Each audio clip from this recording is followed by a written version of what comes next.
যে যেহেতু আমাকে আসলে আগে র্যাম্পে দেখা যায়নি, সেজন্য আমাকে নিয়ে আগ্রহটা বেশি, কৌতূহলটা বেশি, আলোচনাটাও হয়তো একটু বেশি হয়। জীবন শুরু করেছিলাম অভিনেতা এবং মডেল হিসেবে, পেশাগত জীবন। আমি যতদিন বেঁচে আছি, সুস্থ আছি, পেশা হিসেবে আমি অভিনয় এবং মডেল হিসেবেই কাজ করে যেতে চাই। আমি যদি সুযোগ পাই, আমি সত্যিকারের যাত্রায় কাজের প্রস্তাব আসে, আমি অভিনয় করতে চাই। দর্শকদেরও সম্পূর্ণ স্বাধীনতা আছে কোন কাজটা তাদের ভালো লাগলো, কোন কাজটা তাদের ভালো লাগলো না, সেই মতামতটা দেবার। ফ্যাশন উইকে অংশগ্রহণ করেছিলেন সবার প্রিয় অভিনেত্রী রুনা খান, তার থেকে শুনবো সেই অভিজ্ঞতার কথা। সম্প্রতি যে আরকা ফ্যাশন উইক হয়েছে সেখানে আপনি স্টপার হয়েছেন, আমরা প্রথমবার দেখেছি আপনাকে এভাবে। সো সেই অভিজ্ঞতাটা একটু আপনার থেকে জানতে চাই।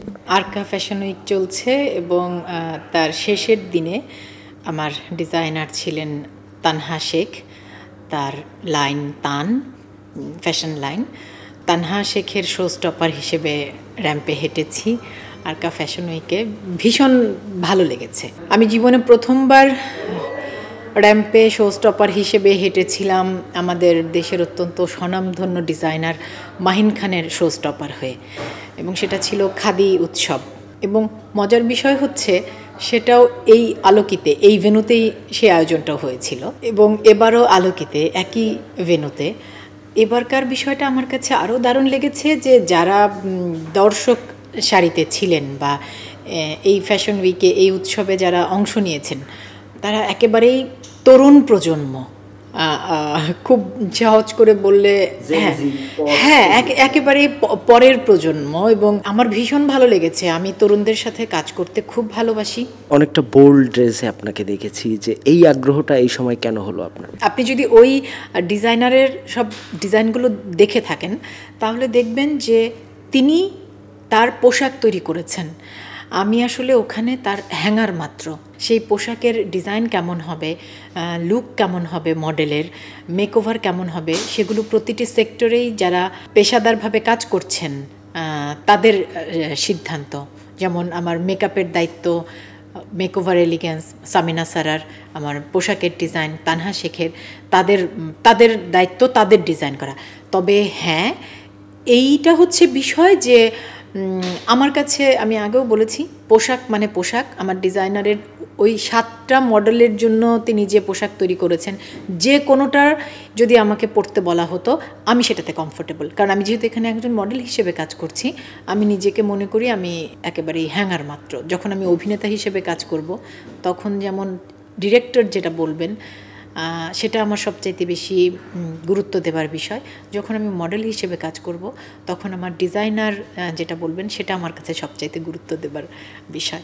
নিউ সানসিল্ক ব্ল্যাক শাইন, নজর কাড়া শাইনি চুলের নাম্বার 1 চয়েস।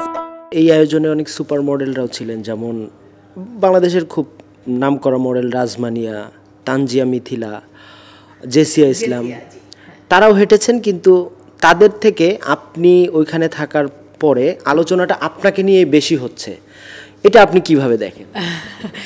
এটা না আসলে আমার কাছে মনে হয় আমরা পেশাদারিত্বের জায়গাটা এখনো তৈরি করে উঠতে পারিনি। আমি এর আগেও একদিন বলেছিলাম যে এই র্যাম্প মডেলিং ঢাকা শহরে গত 30-35 বছর ধরে চলছে, এবং আমাদের দেশে র্যাম্পে যারা সুপার মডেল, আমি এর আগে মানে ইমি, আজরা, রুমা, বা যাদের কথা আপনি এখন বললেন জেসিয়া, মিথিলা, এরা আমাদের বাংলাদেশের র্যাম্পের সুপার মডেল, সবচাইতে জনপ্রিয়। তো কিন্তু পেশাদারিত্বের জায়গাটা আমরা এখনও তৈরি করে উঠতে পারিনি। আর আমার ক্ষেত্রে বিষয়টা হয়তো এটা হতে পারে যে যেহেতু আমাকে আসলে আগে র্যাম্পে দেখা যায়নি, সেজন্য আমাকে নিয়ে আগ্রহটা বেশি, কৌতূহলটা বেশি, আলোচনাটাও হয়তো একটু বেশি হয়। আপনাকে নতুনভাবে একদম নতুন গেট আপে, নতুন লুকে, নতুন ড্রেসে দেখা গেছে বলে এরকম হয়েছে? হ্যাঁ হ্যাঁ, সেটাও হতে পারে। কারণ আমরা র্যাম্পে মিথিলাকে, জেসিয়াকে এভাবেই, এই লুকেই আমরা, বা র্যাম্পের ডিজাইনারদের পোশাকের লুকে আমরা দেখে অভ্যস্ত।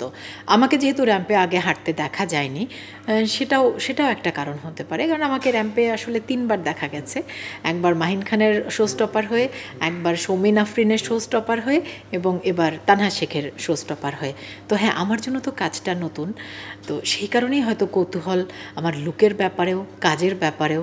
সাধারণত আরেকটা জিনিস হয় কি, আমাদের দেশের আসলে অভিনেতা বা মডেল বেশিরভাগের ক্ষেত্রে, আমি সবার ক্ষেত্রে বলবো না, বেশিরভাগের ক্ষেত্রেই যে একটা সময় পর্যন্ত তারা অভিনয় এবং মডেলিংয়ে মডেল হিসেবে কাজ করেন, তারপর অনেকেই পারিবারিক কাজে বা ব্যবসায়িক কাজে বা রাজনৈতিক কাজে নিজেকে সংযুক্ত করেন। এবং মানুষ হিসেবে আমরা প্রত্যেকেই স্বাধীন, আমরা যে কোনো কাজে নিজেকে যুক্ত করতে পারি। আমার ক্ষেত্রে আমি যেটা বলতে চাই, আমি আসলে জীবন শুরু করেছিলাম অভিনেতা এবং মডেল হিসেবে, পেশাগত জীবন। আমি যতদিন বেঁচে আছি, সুস্থ আছি, পেশা হিসেবে আমি অভিনয় এবং মডেল হিসেবেই কাজ করে যেতে চাই।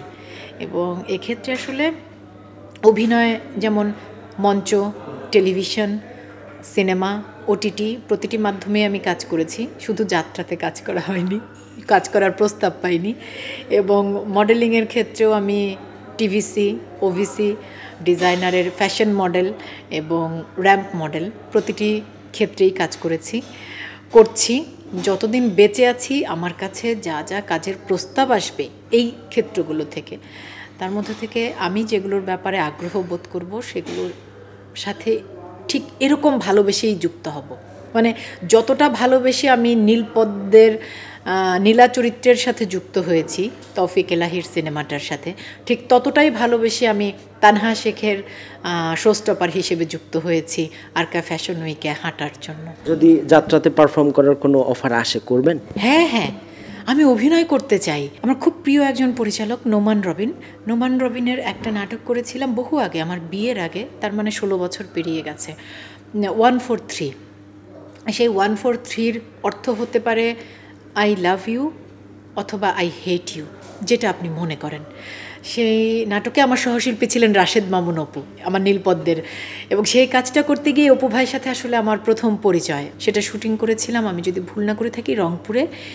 এবং আমার চরিত্র ছিল সেখানে আমি একজন যাত্রা দলের নায়িকা।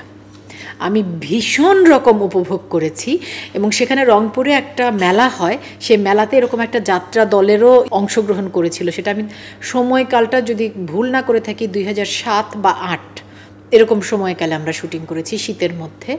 আমি ভীষণ রকম উপভোগ করেছিলাম।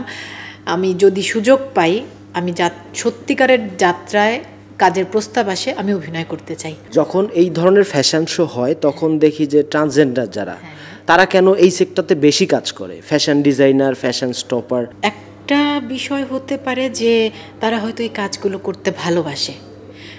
ফ্যাশন ডিজাইন, মেকআপ বা নৃত্য, মানে শিল্পের অনেকগুলো শাখায় কিন্তু তাদেরকে দেখা যায়। এটা আমার মনে হয়েছে যে তারা নিশ্চয়ই এই কাজগুলো করতে ভালোবাসেন, যে জন্য এই কাজগুলোর কাছাকাছি তারা যাবার চেষ্টা করেন। ছবিগুলো যখন আপনি ফেসবুকে ছাড়লেন, আলোচনার পাশাপাশি সমালোচনা থাকেই কাজের সাথে, এটা আপনি কিভাবে দেখেন? অভিনেতা এবং মডেল হিসেবে আমার যেমন স্বাধীনতা আছে, আমার কাছে যখন যে কাজের প্রস্তাব আসবে, যে সেক্টর থেকে, অভিনয়ের যে মাধ্যমগুলো থেকে বা মডেলিংয়ের যে মাধ্যমগুলো থেকে যে কাজের প্রস্তাব আসবে, সেই কাজের সাথে যুক্ত হবার, যেটা আমার ভালো লাগবে সেগুলোর সাথে যুক্ত হবার, দর্শকদেরও সম্পূর্ণ স্বাধীনতা আছে কোন কাজটা তাদের ভালো লাগলো, কোন কাজটা তাদের ভালো লাগলো না, সেই মতামতটা দেবার। কখনোই আমি এটা মনে করি না যে কোনো শিল্পী কোনো কাজ করবেন মানে সেই কাজ সবার ভালো লাগবে। কোনোটা কারো ভালো লাগবে, কারো ভালো লাগবে না।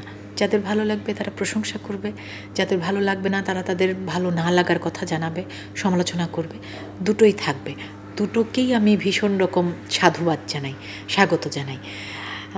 তবে আমি যেটা বলতে পারি একজন ব্যক্তি, অভিনেতা বা মডেল হিসেবে, যে আমি আমার কাছে যে কাজের প্রস্তাব আসবে তার মধ্য থেকে যে কাজগুলোর ব্যাপারে আমি আগ্রহ বোধ করব সেগুলোর সাথে আমি যুক্ত হব। রুনা আপা যেখানেই যায় সেখান থেকেই সব আলো রুনা আপার দিকেই পড়ে, সব ফোকাস। এটা আপনি কিভাবে? এটা কারা বলেছে? মানে সাংবাদিক, গণমাধ্যম কর্মী, না দর্শক, না আমার অভিনেতা? মানে কোন কোন অংশ থেকে এই কথাটা বলেন? তিনি একজন সংবাদকর্মী এবং আপনার অনেক পছন্দ। আচ্ছা, যিনি বলেছেন তার জন্য আমার ভালোবাসা। আমার ধারণা তিনি নিশ্চয়ই আমাকে ভালোবাসেন, সেই জন্য এত সুন্দর করে বলেছেন। আর আলো আসলে কেড়ে নেওয়া যায় না। আলো, সূর্য যখন ওঠে আলোটা সবার উপর পড়ে, কিন্তু আমরা কার দিকে তাকাই? যাকে নিজের দেখতে ভালো লাগে। তো ওই যে যিনি বলছেন যে আমি আলো কেড়ে নেই, সবার উপর একই সমান আলো পড়ছে, তিনি আমাকে বিশেষভাবে আলোকিত দেখছেন, কারণ তার দেখতে ভালো লাগছে।